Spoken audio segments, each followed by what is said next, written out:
Hello ಸ್ನೇಹಿತರೆ, welcome back to GS kitchen vlog and creations. ಸ್ನೇಹಿತರೆ, ಯಾರೆಲ್ಲ ಹೊಸದಾಗಿ ನಾನು ಹಾಕುವಂಥ ವಿಡಿಯೋಸ್ನ ನೋಡ್ತಾ ಇರ್ತೀರಾ, ದಯವಿಟ್ಟು ಸಬ್ಸ್ಕ್ರೈಬ್ ಮಾಡ್ಕೊಂಡಿಲ್ಲ ಅಂದರೆ ಸಬ್ಸ್ಕ್ರೈಬ್ ಮಾಡಿಕೊಂಡು ವಿಡಿಯೋನ ನೋಡಿ.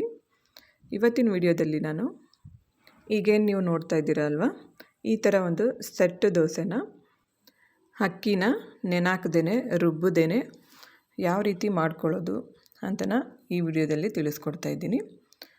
ನಾವು ಬೆಳಗ್ಗೆ ಎದ್ದಿದ ತಕ್ಷಣ ಏನು ತಿಂಡಿ ಮಾಡೋದು ಅಂತ ಯೋಚನೆ ಮಾಡಿ ಇನ್ಸ್ಟೆಂಟಾಗಿ ಈ ದೋಸೆನ ನಾವು ಮಾಡ್ಕೋಬೋದು.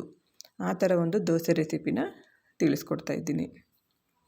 ಹಾಗೆಯೇ ವಿಡಿಯೋ ಇಷ್ಟ ಆದರೆ ದಯವಿಟ್ಟು ಒಂದು ಲೈಕ್ ಕೊಡೋದನ್ನು ಮಾತ್ರ ಮರಿಬೇಡಿ. ಬನ್ನಿ ಹಾಗಾದರೆ ಈ ಒಂದು ದೋಸೆನ ಯಾವ ರೀತಿ ಮಾಡೋದು ಅಂತನ ಸ್ಟಾರ್ಟ್ ಮಾಡೋಣ. ಮೊದಲನೇದಾಗಿ ಇಲ್ಲಿ ನಾನು ಒಂದು ಬೌಲ್ನ ತೊಗೊಂಡಿದ್ದೀನಿ.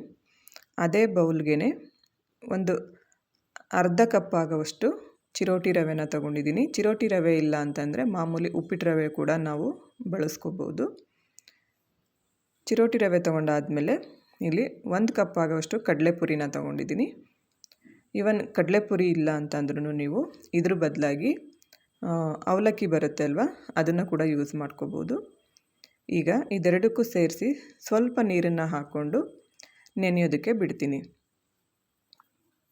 ನೋಡಿ, ಈ ಥರ ಇನ್ನು ಸ್ವಲ್ಪ ನೀರನ್ನು ಸೇರಿಸ್ಕೊಂಡು ಎರಡನ್ನೂ ಚೆನ್ನಾಗಿ ನೆನೆಯೋದಕ್ಕೆ ಬಿಡೋಣ. ಒಂದು 5 ನಿಮಿಷ ಆದರೆ ಸಾಕು ಸ್ನೇಹಿತರೆ. ಚಿರೋಟಿ ರವೆ ಅಲ್ವಾ, ಸ್ವಲ್ಪ ಆದಷ್ಟು ಬೇಗ ನೆಂದೋಗುತ್ತೆ. ಹಾಗಾಗಿ ಒಂದು 5 ನಿಮಿಷ ಇದನ್ನು ಹಾಗೆ ನೆನೆಯೋದಕ್ಕೆ ಬಿಡ್ತೀನಿ. ಈಗ ಇದಕ್ಕೆ ಒಂದು ಪ್ಲೇಟ್ ಮುಚ್ಚಿ ನೆನೆಯೋದಕ್ಕೆ ಬಿಟ್ಟಿದ್ದಾದಮೇಲೆ ಇದಕ್ಕೆ ಬೇಕಾಗಿರುವಂಥ ಒಂದು ಚಟ್ನಿನ ನಾವು ರೆಡಿ ಮಾಡ್ಕೋಬೇಕಾಗುತ್ತೆ. ಈ ದೋಸೆಗೆ ಟೊಮೆಟೊ ಚಟ್ನಿ ಒಳ್ಳೆ ಕಾಂಬಿನೇಷನ್ ಅಂತಲೇ ಹೇಳ್ಬೋದು. ಅದಕ್ಕೋಸ್ಕರ ಅಂತ ಇಲ್ಲಿ ನಾನು ಒಂದು ಕಡಾಯಿನ ಬಿಸಿ ಮಾಡೋದಕ್ಕೆ ಇಟ್ಕೊಂಡಿದ್ದೀನಿ. ಈಗ ಇದು ಬಿಸಿ ಆದಮೇಲೆ ಒಂದು 2 ಸ್ಪೂನು ಎಣ್ಣೆನ ಹಾಕೋತಾ ಇದ್ದೀನಿ. ಎಣ್ಣೆನೂ ಕೂಡ ಸ್ವಲ್ಪ ಬಿಸಿ ಆಗಲಿ. ಅದಾದಮೇಲೆ ಒಂದು 3 ಹಣ್ಣು ಟೊಮೆಟೊನ ನಾನಿಲ್ಲಿ ಹೆಚ್ಚಿಟ್ಕೊಂಡಿದ್ದೀನಿ. ಇದು ಒಂದು 3 ಜನಕ್ಕಾಗುತ್ತೆ ಸ್ನೇಹಿತರೆ ಚಟ್ನಿ. ನೀವೇನಾದರೂ 4-5 ಜನಕ್ಕೆ ಮಾಡ್ತೀರಾ ಅಂತಂಗಿದ್ರೆ ಒಂದು 5ರಿಂದ 6 ಟೊಮೆಟೊನ ಸೇರಿಸ್ಕೋಬೇಕಾಗತ್ತೆ. ಈಗ ಇದಕ್ಕೆ ನಾನು ಕಲರ್ಗೋಸ್ಕರ ಅಂತ ಬ್ಯಾಡಗೆ ಮೆಣಸಿನ್ಕಾಯಿನ ಹಾಕ್ಕೋತಾ ಇದ್ದೀನಿ. ಎರಡನ್ನೂ ಸೇರಿಸಿ ಚೆನ್ನಾಗಿ ಸಾಫ್ಟಾಗಿ ಹುರ್ಕೋಬೇಕು. ನೋಡಿ, ಈ ಥರ ಫುಲ್ ಸಾಫ್ಟಾಗಿ ಬರಬೇಕು ಟೊಮೆಟೊ, ಅಲ್ಲಿವರೆಗೂ ಹುರ್ಕೋಬೇಕು. ಮತ್ತು ಈಗ ಇದಕ್ಕೆ ನಾನು ಒಂದು 6ರಿಂದ 7 ಬೆಳ್ಳುಳ್ಳಿ ಎಸಳುಗಳನ್ನ ಹಾಕ್ಕೋತೀನಿ. ಮತ್ತು ಒಂದು ಅರ್ಧ ಸ್ಪೂನಷ್ಟು ಜೀರಿಗೆನ ಹಾಕ್ಕೋತೀನಿ. ಇವೆರಡನ್ನೂ ಹಾಕಿದ ಮೇಲೂ ಕೂಡ ನಾವು ಒಂದು 30 ಸೆಕೆಂಡ್ಸ್ ಹೀಗೇ ಫ್ರೈ ಮಾಡಿಕೊಂಡ್ರೆ ಸಾಕು.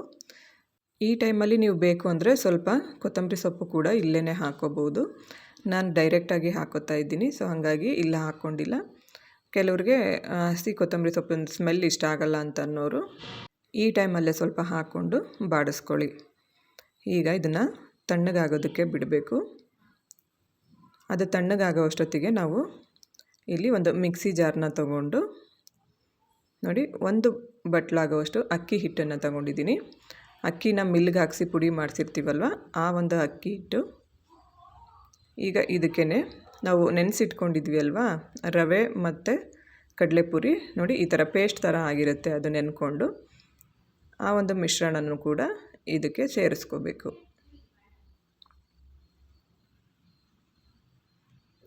ಪೂರ್ತಿಯಾಗಿ ಅದನ್ನು ಸೇರಿಸ್ಬಿಟ್ಟು ಇಲ್ಲಿ ಒಂದು 1/4 ಬಟ್ಲಷ್ಟು ಮೊಸರನ್ನ ಹಾಕ್ಕೋತಾ ಇದ್ದೀನಿ. ನೀವೇನಾದರೂ ಸ್ವಲ್ಪ ಜಾಸ್ತಿ ಮಾಡೋ ಹಾಗಿದ್ರೆ ಒಂದು ಅರ್ಧ ಬಟ್ಲು ಮೊಸರನ್ನ ಸೇರಿಸ್ಕೊಳ್ಳಿ.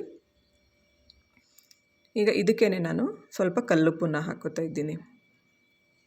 ಮೊಸರು ಮತ್ತು ಉಪ್ಪನ್ನು ಎರಡು ಸೇರಿಸಿ ರುಬ್ಬೋದ್ರಿಂದ ಅದು ಹುಳಿ ಅಂಶ ಚೆನ್ನಾಗಿ ಬರುತ್ತೆ. ಸೊ ಹಾಗಾಗಿ ಈ ಟೈಮಲ್ಲೇ ನಾವು ಉಪ್ಪನ್ನು ಹಾಕ್ಕೋಬೇಕಾಗುತ್ತೆ. ಇದನ್ನು ರುಬ್ಕೊಂಬಿಡೋಣ. ನೋಡಿ, ನಾನೀಗ ಅದೇ ಬೌಲ್ಗೆ ರುಬ್ಬಿರೋ ಅಂಥ ಮಿಶ್ರಣನ ಸೇರಿಸ್ಕೋತಾ ಇದ್ದೀನಿ. ತುಂಬ ತೆಳ್ಳಗೆಲ್ಲ ಮಾಡ್ಕೊಳಕ್ಕೆ ಹೋಗ್ಬಾರ್ದು ಸ್ನೇಹಿತರೆ. ನಾವು ಮಾಮೂಲಿಯಾಗಿ ಅಕ್ಕಿ ನೆನೆಸಿ ದೋಸೆ ಹಿಟ್ಟನ್ನು ಯಾವ ಹದಕ್ಕೆ ರುಬ್ಬಿರ್ತೀವಿ ಅಲ್ವಾ, ಆ ಒಂದು ಹದಕ್ಕೇ ರುಬ್ಕೋಬೇಕಾಗತ್ತೆ. ತುಂಬ ತೆಳ್ಳಗೆಲ್ಲ ರುಬ್ಕೊಳ್ಳೋದಕ್ಕೆ ಹೋಗಬಾರ್ದು. ಈಗ ಮಿಕ್ಸಿ ಜಾರ್ಗೆ ಸ್ವಲ್ಪ ನೀರನ್ನು ಹಾಕ್ಕೊಂಡಿದ್ದಾಯಿತು. ನೋಡಿ, ಈ ಥರ ನೀರು ಹಾಕಿ ಆದಮೇಲೆ ಚೆನ್ನಾಗಿ ಮಿಕ್ಸ್ ಮಾಡಬೇಕು. ನೋಡಿ, ನಾವು ರುಬ್ಬಿದಾಗ ದೋಸೆ ಹಿಟ್ಟು ಯಾವ ಅದಕ್ಕೆ ನಾವು ಪ್ರಿಪೇರ್ ಮಾಡ್ಕೋತೀವೋ ಅದೇ ಹದಕ್ಕೇ ಇರಬೇಕಾಗುತ್ತೆ, ಗಟ್ಟಿಯಾಗಿ. ಸ್ವಲ್ಪ ನೋಡಿ ಈ ಥರ ಗಟ್ಟಿಯಾಗಿರಬೇಕು.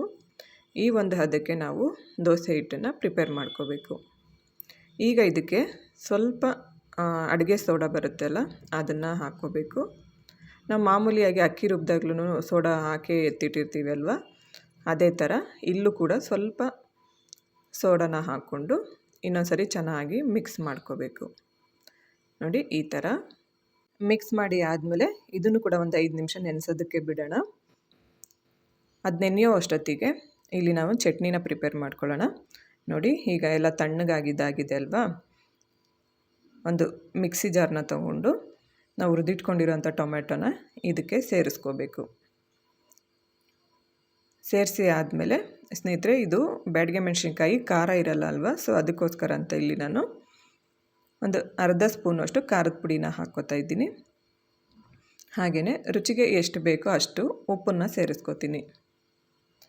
ಮತ್ತು ಸ್ವಲ್ಪ ಕೊತ್ತಂಬರಿ ಸೊಪ್ಪನ್ನು ಹಾಕ್ಕೊಂಡು, ನೀರೆಲ್ಲ ಏನು ಸೇರಿಸ್ಕೊಳ್ಳೋದು ಬೇಡ, ಯಾಕಂದರೆ ಟೊಮೆಟೊ ಸಾಫ್ಟ್ ಆಗಿರೋದ್ರಿಂದ ನೀರೇನು ಬೇಕಾಗಲ್ಲ ಇಲ್ಲಿ.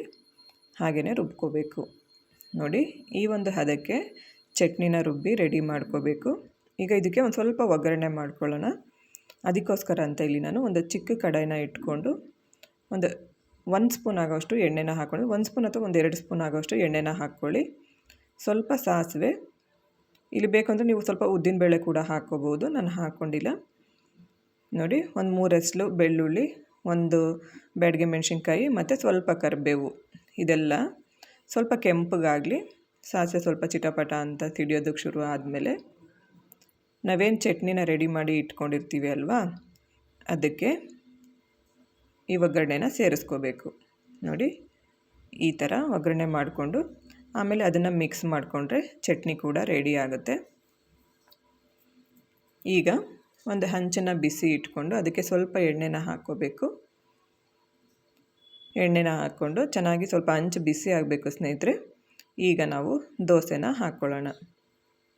ಈ ದೋಸೆನ ಆದಷ್ಟು ಸ್ವಲ್ಪ ಈ ಥರ ದಪ್ಪಗೆ ಹಾಕ್ಕೋಬೇಕು, ತುಂಬ ತೆಳ್ಳಗೆಲ್ಲ ಮಾಡೋದಕ್ಕೆ ಹೋಗಬೇಡಿ.